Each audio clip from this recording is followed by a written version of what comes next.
For the past year, Moldova demonstrated leadership by being one of the first countries to update its NDC with ambitious targets to reduce its greenhouse gas emissions by 88%, with the determination to gradually reach climate neutrality by 2030. UNDP, in partnership with the EU, has shouldered the government efforts in this respect. UNDP is also working with the national partners and the development partners on many fronts at the central and the local levels to help Moldova in mitigating the impact and adapting to climate change, as well as supporting a low carbon and green transmission at community levels throughout the country.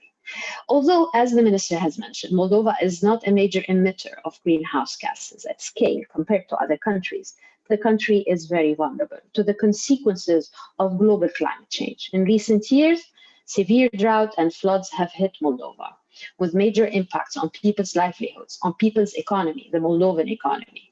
Last year, also Moldova has experienced the most severe droughts in the past 2 decades, which were compounded by the COVID-19 impacts and had caused considerable economic losses and exacerbated the vulnerabilities and inequalities among Moldovans. As of today, it is estimated that climate change solely contributes to an average economic loss of 2.13% of the GDP per year, quite considerable.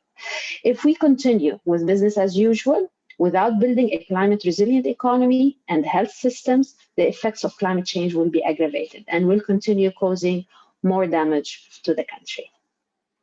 The complexity and the severity of the climate crisis calls for a more collective action across all sectors and to limit the negative effects of climate change.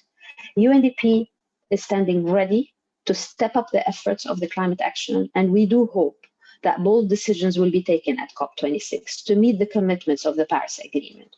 We also would like to see Moldova keeping and continuing to showing leadership when it comes to fighting climate change.